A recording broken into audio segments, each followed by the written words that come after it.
Hello everyone, खमागड़ियन, welcome to the world of सोयागा। फिर से हम आप लोगों के सामने एक और नया रियल सुपरनेचुरल एक्सपीरियंस लेकर। हम सभी लोग जानते हैं कि शराब पीना स्वास्थ्य के लिए हानिकारक है, लेकिन फिर भी दुनिया का ऐसा कोई देश नहीं है जहां पर शराब की बिक्री सबसे ज्यादा ना होती हो। लोग एंजॉयमेंट के लिए, रिलैक्स होने के लिए शराब पीते हैं।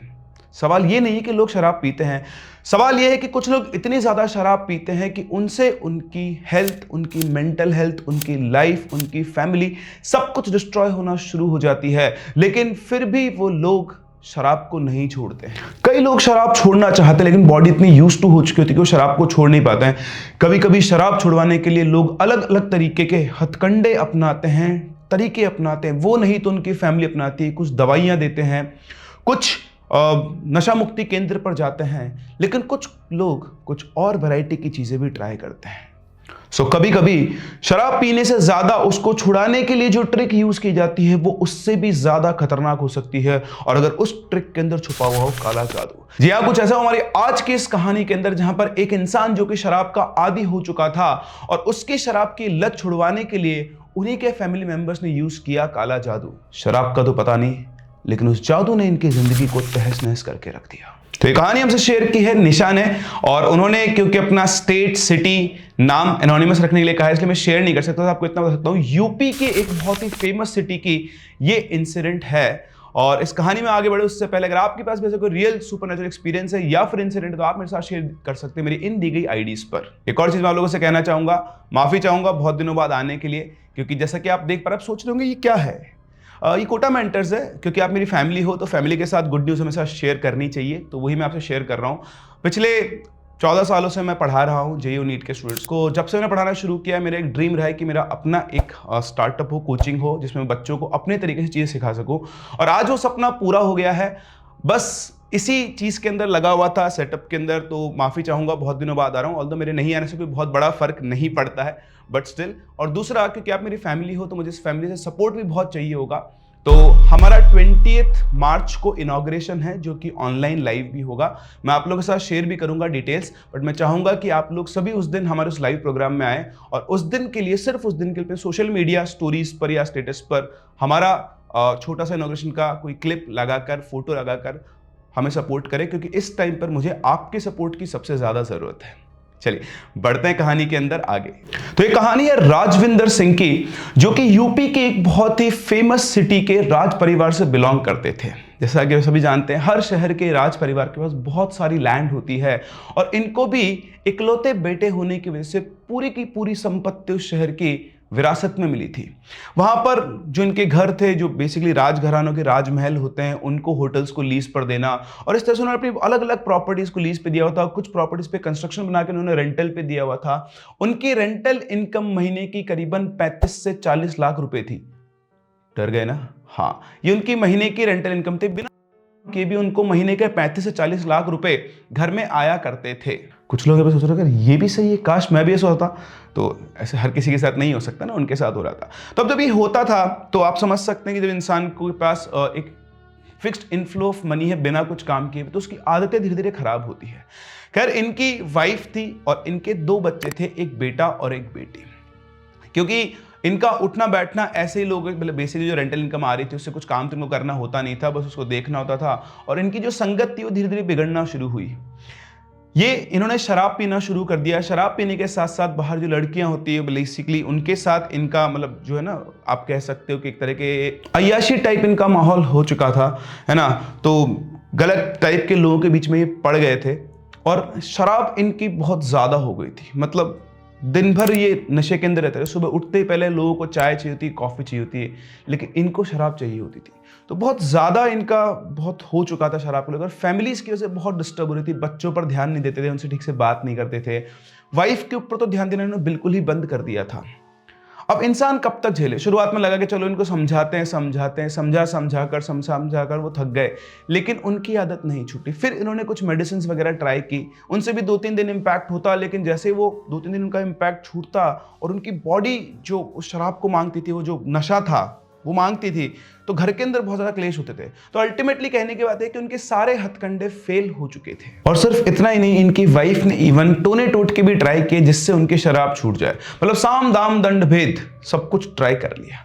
तो इनके घर में इनका खाना बनाने एक औरत आया करती थी। जब उस औरत ने सब कुछ माहौल देखा समझा तो वो इनकी वाइफ के पास गई और जाके उनसे बोलती, दीदी आप भैया की शराब छुड़ाना चाहते हैं ना, मैं जब से आई हूँ तब से देख रही हूँ आपने बहुत कोशिशें की हैं लेकिन इनकी शराब नहीं छूट रही। तो बोलती, हाँ मैं थक चुकी हूँ इस इंसान से, मैं परेशान हो चुकी हूँ, अब तो लगता है कि मैं मर जाऊँ। तो बोलती, दीदी एक आदमी है मेरे पास जो भैया की शराब छुड़वा सकता है। तो वो है ना कि एक डूबते को तिनके का सहारा, उम्मीद की किरण। बोले बताओ कौन है? बोले दीदी थोड़ा सा काम खतरनाक है लेकिन भैया की शराब छूट जाएगी। तो बोलती, मुझे कुछ भी करना पड़े, मुझे इस इंसान की शराब छुड़ानी है, तभी जाकर मेरी जिंदगी थोड़ी बहुत ठीक हो पाएगी। तो उससे कहती, तू बता कौन है? तो बोलती कि एक तांत्रिक है और वो उस शहर के सबसे बड़े शमशान घाट पर बैठता था। बोले रात को 12 बजे ही वो मिलता है, हमें उसके पास जाना पड़ेगा, लेकिन वो बहुत सिद्ध और बहुत पहुंचा हुआ है, वो भैया की शराब छुड़ा देगा। मुसीबत के समय इंसान कुछ नहीं सोचता है और वो किसी के ऊपर भी भरोसा कर लेता है, लेकिन कभी कभी वो भरोसा उसके लिए बहुत ज़्यादा नुकसानदायक हो जाता है। इनकी जो वाइफ थी वो बहुत थक चुकी थी हर एक उपाय को करके। वो बोलती कि ठीक है मैं चलती हूँ। और उसी रात को 12 बजे वो लोग उस तांत्रिक के पास पहुंचे और उन्होंने उनको अपनी सारी सिचुएशन बताई। उस तांत्रिक ने उनसे बात की और बोला कि मैं इसका इलाज कर दूंगा, ये दोबारा कभी शराब को हाथ में लाएगा, तुम चिंता मत करो।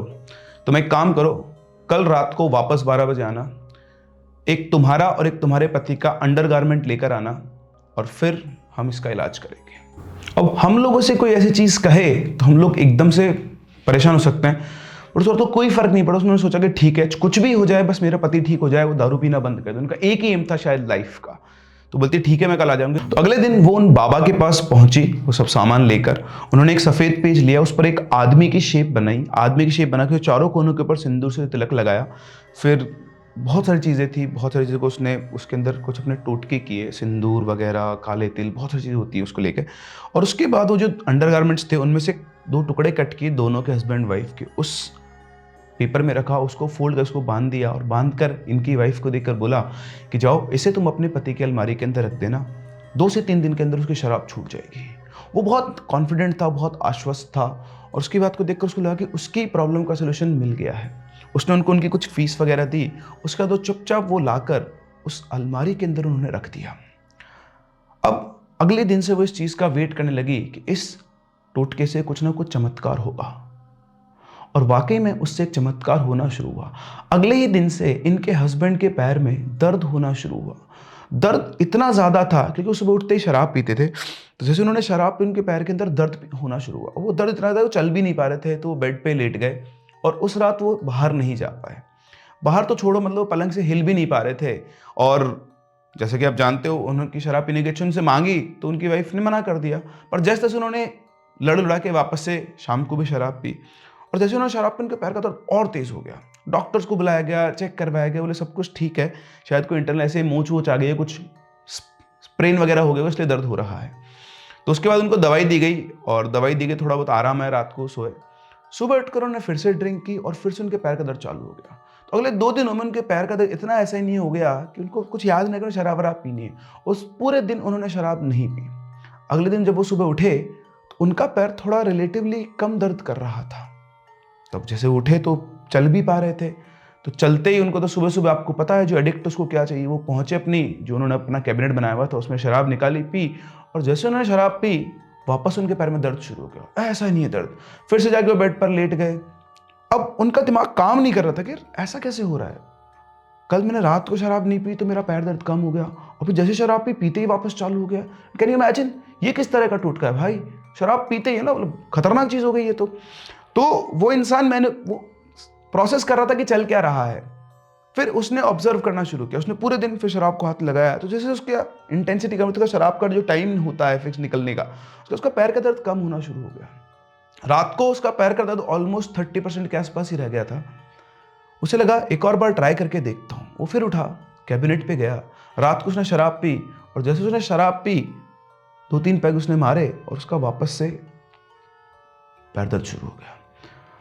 अब वो कंफर्म हो चुका था कि हो ना हो ये शराब की वजह से मेरे पैर में दर्द हो रहा है, मुझे कोई ना कोई बीमारी हो गई कि मैं शराब पीऊंगा और मेरे पैर में दर्द शुरू हो जाएगा। रात भर वो दर्द में तड़पता रहा, लेकिन सुबह उठा और उसने अब डिसाइड किया अपने एक्सपेरिमेंट का अगला फेज कि आज मैं दिन भर शराब नहीं पीऊंगा और देखता हूं कि अब वाकई में ये शराब की वजह से हो रहा है या फिर मेरे दिमाग का वो है फितूर। तो उन्होंने वही किया, दिन भर उन्होंने शराब नहीं पी। दिन तक उनका दर्द ऑलमोस्ट 70% जा चुका था और शाम होते होते तो उनके पैर का दर्द गायब हो गया था।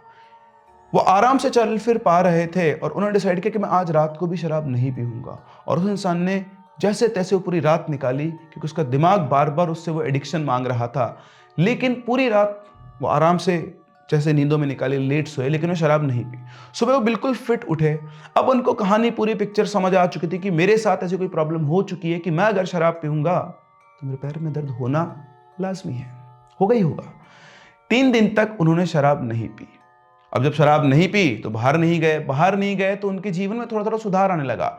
घर के अंदर खुशियों की लहर आने लगी। जो बीवी थी वो बहुत खुश होने लगी कि अल्टीमेटली एक फाइनल सोल्यूशन उसको मिल गया है। उसके पति की शराब धीरे धीरे छूटना शुरू हो गई है। इनकी वाइफ बहुत खुश थी कि चलो फाइनली इस इंसान की दारू छूट गई, अब मेरी जिंदगी जाकर कहीं नॉर्मल होगी।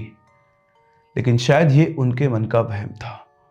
उन्हें पता नहीं था कि उन्होंने अपने घर में किस मुसीबत को बुला लिया था। चीजें चलती रही। करीबन 1 महीने तक उन्होंने शराब को हाथ में लाया, क्योंकि बहुत ज्यादा, जितनी बीच में 1-2 उन्होंने ट्राई किया और अब पेन की इंटेंसिटी इतनी ज्यादा कि उनसे झेला नहीं जाता था। 1 महीने बाद चीजों ने अपना असली असर दिखाना शुरू किया। उनकी शराब तो छूट चुकी थी, लेकिन वो अपनी बीवी से नफरत करने लगे थे। उनको उसकी शक्ल देखना भी पसंद नहीं था। और जब भी उनके सामने आते थे बोलते, सामने से हट जा, मेरे दोबारा यहां पर मत आना। ना सिर्फ उनकी बीवी, वो अपनी मां की शक्ल तक भी देखना पसंद नहीं करते थे। इनकी वाइफ को कुछ समझ नहीं आता कि ये एकदम से क्या हो रहा है। उसने कहीं लिंक ही नहीं किया था कि उस हरकत की वजह से भी ये कुछ हो सकता है। वो तो बहुत खुश थे कि इनकी दारू छूट गई है, लेकिन अब ये क्या हो रहा है वो लिंक नहीं कर पा रही थी। 3 से 4 दिनों के अंदर उस इंसान को ऐसा हो गया था कि मैं तुम लोग अपने घर में नहीं देख सकता हूं, या तो तुम मेरे घर से निकल जाओ या मैं घर से निकल जाऊंगा। और एक शाम ऐसा ही हुआ, वो अपने घर पे सबसे लड़ाई करके उन्होंने अपना एक अलग फ्लैट लिया हुआ था, उस फ्लैट में जाकर वो शिफ्ट हो गए। इनके पास इनके करीबन 10 से 12 बॉडीगार्ड हुआ करते थे, क्योंकि पहले इनकी एक किडनैपिंग हो चुकी थी। उन सबको लेकर ये उस फ्लैट पर शिफ्ट हो गए और इन्होंने अपने घर आना बंद कर दिया। ये दोनों, इनकी वाइफ और इनकी मदर वहां पहुंची, बहुत उनको मनाने की कोशिश की, लेकिन उन्होंने बिल्कुल बेइज्जत करके इनको वहां से भगा दिया। अब राजपूत परिवार, हर इंसान का एक ईगो होता था। इनकी माँ का भी ईगो था। बोला ठीक है, तू भाड़ में जा, तेरे को इतना समझा दिया, अब तुझे आना है तो आ, वरना मत आ, मुझे कोई फर्क नहीं पड़ता। वो आ गई। इनकी वाइफ भी परेशान होकर वहां पर आ गई।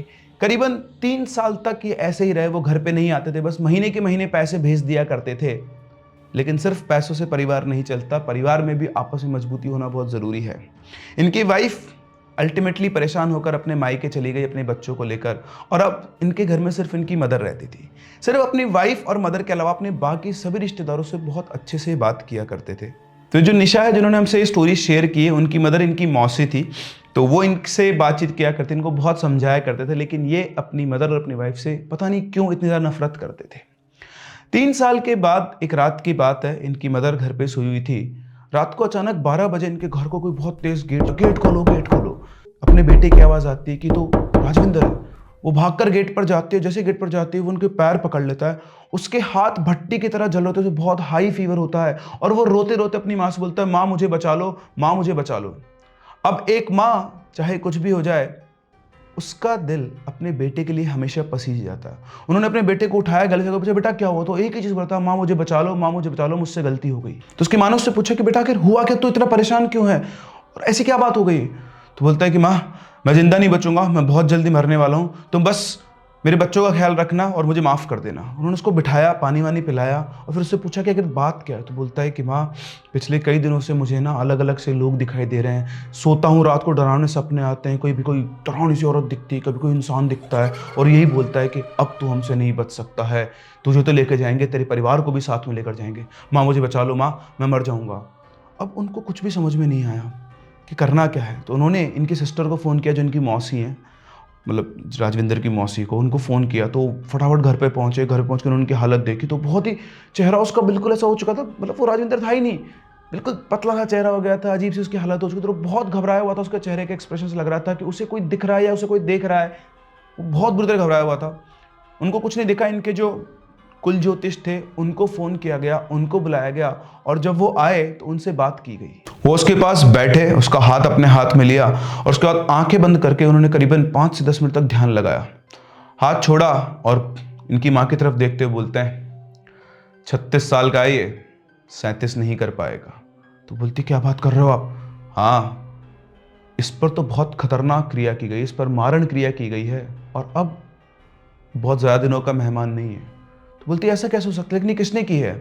तो बोलते हैं इसके कमरे में जाओ, इसके अलमारी में ऊपर वाले कोने के ऊपर काले कपड़े में कुछ बंधा हुआ पड़ा है, उसको लेकर आओ। उनकी माँ उठकर जाती है, अलमारी खोलती है तो वाकई में उसी कोने पर एक काले रंग में कुछ बंधा हुआ पड़ा था और लाकर गुरुजी को देती है। गुरुजी उसको खोलते हैं और खोलकर दिखाते हैं तो उस पेज के ऊपर एक आदमी की डिजाइन बनी हुई थी, उसके पैर के ऊपर एक क्रॉस का निशान लगा हुआ था। ये वही पैर है जहां पर इनके पैर में दर्द होता था शराब पीने पर। उस आदमी के लीवर पर भी एक क्रॉस का निशान लगा हुआ था और तीसरा निशान था उसके सिर पर। उन्होंने वो पेज खोलकर दिखाया और बोला ये देखो, इसके ऊपर एक बहुत खतरनाक मारण क्रिया की गई है। वो जो तांत्रिक है वो रोज रात को 12 बजे शमशान पर बैठता है और उसी ने इसके ऊपर ये क्रिया की है। उन्होंने बोला कि इसे अभी के अभी जलाना होगा। फिर उन्होंने उसको हाथों हाथ वहीं पर जला दिया।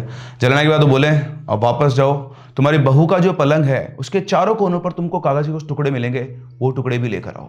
तो वो गई, अपने बहू के बेड के ऊपर जो गद्दा था वो हटाया तो देखो उसके चारों कोनों के ऊपर 4 कागज ठूसे हुए थे। वो चारों कागजों को उठाकर बिना खुले ले आए और गुरुजी को ऐसे कैसे दे दिया। उन्होंने उनको खोलकर जब जोड़ा तो उसके ऊपर नाम लिखा हुआ था राजविंदर सिंह और उस पर से क्रॉस लगा हुआ था। उसको देर सबको दिखाया और बोला कि मैं आपसे कह रहा था ना, इसको बचा पाना बहुत मुश्किल है। इतना बोलते ही जितने परिवार के लोग बैठे होते सब के सब फूट फूट कर रोने लगे। उनकी माँ की तो हालत खराब हो गई थी, मेरा इकलौता बेटा है और मेरे ही सामने। तो गुरुजी बोलते कि आप कुछ भी करो, जो करना है करो, आप मुझे बोल दो क्या करना है, पर मेरे बेटे को कुछ नहीं होना चाहिए। तो उन्होंने बोला कि एक उपाय है, हम कोशिश कर सकते हैं, हो सकता है हम सफल हो जाएं। तो उन्होंने कहा कि आप बताओ क्या करना। तो उन्होंने बोला कि अमावस की रात को 2 बजे आपको छत के ऊपर नीम की लकड़ी पर गंगा जल से खीर बनानी है, गंगा जल और दूध से खीर बनानी है और उस खीर को शहर की ऐसे कोने में रख कर आना जहां ना कोई आता हो ना कोई जाता हो। बट आप ये ध्यान रखना, आपको अकेले जाना है, ये बात किसी को पता नहीं होनी चाहिए और कोई आपको टोके ना। अपने बेटे के लिए एक माँ कुछ भी कर सकती है। उन्होंने डिसाइड किया कि ठीक है। तो जब अमावस की रात आई, गुरुजी ने कंसल्ट कर लिया तो उन्होंने बताया था कि इस रात इस डेट को अमावस है। वो रात को 2 बजे बैठी, उन्होंने वो खीर बनाई और खीर बना के चुपचाप वहाँ से निकल लगी। तभी पीछे से राजविंदर उनको आवाज लगी, माँ इतनी रात को तुम कहाँ जा रही हो? वो डर गई कि लो इसी ने मुझे टोक दिया, लेकिन फिर भी वो पूरी क्रिया करके आई, वो उसको रख कर आई। आकर उन्होंने गुरुजी को बताया कि जब मैं निकल रही थी उसने मुझे टोक दिया। उन्होंने बोला कि नहीं, अब आपको अगले अमावस को ये क्रिया वापस से दोहरानी होगी और कोई इलाज नहीं है, किसी को कोई भी आपको टोके ना, मैंने पहले ही कहा था। उन्होंने कहा ठीक है, मैं अगली अमावस को फिर से क्रिया करूंगी। लेकिन अगली अमावस शायद उनकी जिंदगी में लिखी हुई नहीं थी। अगली अमावस आने से पहले ही राजेंद्र की तबीयत बहुत बुरी तरह खराब हुई। उन्हें फटाफट से लेकर ये लोग दिल्ली भागे और रास्ते में जब ये जा रहे थे तो एम्बुलेंस के अंदर इनकी मौसी इनके साथ बैठी हुई थी। उनसे बोलते कि मौसी अब मैं नहीं बच पाऊंगा, मेरी बेटी और बेटे का और मेरी माँ का ख्याल रखना। इतना कुछ बना दिया है कि उनको कभी किसी चीज़ की कोई कमी नहीं पड़ेगी, लेकिन आप उनका ध्यान जरूर रखना, उनको एक परिवार की ज़रूरत है जो मैं उन्हें नहीं दे पाया हूँ।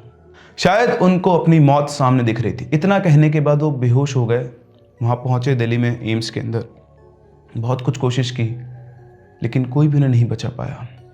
उनके 37 साल होने में सिर्फ 10 दिन बाकी थे और जैसा गुरुजी ने कहा था कि ये 37 पूरा नहीं कर पाएगा, उनकी वहाँ पर मौत हो गई। उनकी माँ बुरी तरह टूट गई थी, लेकिन अब कोई कुछ नहीं कर सकता था। अंतिम संस्कार किया गया, सब कुछ हुआ, रिचुअल्स हुए। उसके बाद इनकी जो मौसी थी वो पहुंची गुरुजी के पास और उन्होंने बोला कि गुरुजी ये सब किसने किया है, मुझे जानना है। तो उन्होंने बताया कि इनकी जो वाइफ थी, इनकी वाइफ को भी नहीं पता था। जो उसके पास भी खबर पहुंची तो कोहराम तो मच गया था, उसको कोई आइडिया नहीं था। उसको तो सिर्फ अपने पति की शराब छुड़ानी थी। जब ये वहाँ पहुँचे तो उन्होंने बोला कि आपके घर में एक औरत खाना बनाने आती थी। तो बोलती हाँ। उस औरत ने ही इनकी बीवी को झांसे में लिया और उससे कहा कि वो तांत्रिक जो है वो इनके शराब छुड़वा देगा। वो ही इनको उसके पास लेकर गई और ये इस बात को नहीं जानती थी कि वो ऐसा कुछ नहीं करी, वो तो सिर्फ इनको अपना हथियार बना रही है। वो झूठ बोलकर उनको लेकर गई और ये सारी क्रिया उसने उनकी पत्नी के हाथों करवाई। अब अगर कोई पत्नी ही अपने पति की मौत की दुआ मांगे तो फिर उसे कौन बचा सकता है। लेकिन वो बेचारी भी क्या जानती थी, उसका तो सिर्फ एक ही मकसद था कि कैसे भी करके मेरे पति की शराब छूट जाए। तो जो सारा खेल रचा वो उस औरत ने रचा जो तुम्हारे घर में खाना बनाने आती थी। और जो पते की बात है वो ये है कि जिस दिन से राजविंदर की तबीयत खराब हुई थी वो औरत वहां से गायब हो चुकी थी। उसको हर जगह ढूंढा गया, वो कहीं नहीं मिली। और ऐसा नहीं था कि उन घर में 1 साल या 2 साल से काम करी थी, पिछले 20 साल से वो उनके घर में खाना बनाने आती थी। इतना बड़ा विश्वास और उस विश्वास का घात किया उस औरत ने। 20 साल तक तो कोई अगर आपके घर में नौकर या फिर कोई भी ऐसा रहता है तो आपका फैमिली मेंबर ही बन जाता है और आप उस पर अंधा विश्वास करते हैं। लेकिन कई बार हमारा विश्वास लोगों के लिए एक हथियार बन जाता है जिससे वो अपना पर्सनल मकसद पूरा करने के लिए काम में ले लेते हैं। और ऐसा ही कुछ हुआ इस फैमिली के साथ, जहां पर एक इंसान, एक आप समझ सकते हैं कि एडिक्शन ने एक पूरे परिवार को, ये ऐसा पहला केस नहीं है, शराब जैसे एडिक्शन ने कई परिवार, कई घराने बर्बाद किए हुए हैं। हमारा भी उनमें से एक है। हम भी कभी, हमारे जो पूर्वज थे वो राजा महाराजा हुआ करते थे, बहुत पिया करते थे और ऐसे पूरा राजपाट सब बर्बाद कर दिया। और ऐसा कोई एक केस नहीं, से बहुत सारे केस हैं। सेम ऐसा ही हुआ इस परिवार के साथ भी। लेकिन यहां पर जो भी कुछ हुआ, जैसा भी हुआ, वो शराब की वजह से नहीं, उस औरत की वजह से हुआ जिसको शायद अपना कोई पर्सनल मकसद पूरा करना था और उसने उस मजबूर औरत को यूज किया एक हथियार की तरह। खैर, अब कोई कुछ नहीं कर सकता था। वो जो उनकी वाइफ थी वो भी सिर्फ और सिर्फ अब रिग्रेट कर सकती थी। उसे ये बिल्कुल भी ध्यान नहीं था कि वो जो कर रही है वो अपने पति को बचाने के लिए नहीं कर रही है। उसको तो सिर्फ यूज किया गया था। वो भी जिंदगी भर अपने आप को माफ नहीं कर पाई और इस तरह से एक हंसता खेलता परिवार उजड़ गया किसी एक इंसान की गलत इंटेंशन की वजह से। तो ये थी हमारी आज की कहानी। आप लोगों को क्या लगता है, क्या वाकई में दुनिया में ऐसे लोग होते हैं? बिल्कुल होते हैं। जैसा हमारे सामने केस है, मैं तो बिल्कुल मानता हूं। इसीलिए कहते हैं कि आंख बंद करके इतनी जल्दी, खैर यहाँ तो इतनी जल्दी भी नहीं था, 20 साल का समय था। 20 साल के बाद भी अगर आप किसी पे विश्वास कर रहे हैं और वो भी आपके साथ विश्वासघात कर रहा है तो फिर इंसान विश्वास करेगा किस पे? इसीलिए कहते हैं कि फैमिली को हमेशा यूनाइट रहना चाहिए। और दूसरा, यहाँ पर राजविंदर जी की भी गलती थी। ठीक है, कई लोगों को शराब पीने की आदत है, पर उसको कंट्रोल करना बहुत ज़रूरी होता है। एडिक्शन को अपने ऊपर हावी होने देना भी कोई बहुत अच्छी या कोई बहुत वैसी बात नहीं है, क्योंकि ये चीज़ें ऐसी हैं, हम रियल लाइफ में बहुत सारे एग्जांपल देखते हैं। कुछ लोग नशे को लेकर इतना ज़्यादा एडिक्टेड हो जाते हैं कि उन्हें पता नहीं होता कि वो अपने फैमिली को किस अंधकार की तरफ भेज रहे हैं। वो सिर्फ अपने एंजॉयमेंट के अंदर रहते हैं और जब टाइम निकल जाता है तो उनके पास सिर्फ और सिर्फ और सिर्फ पश्चाताप रहता है।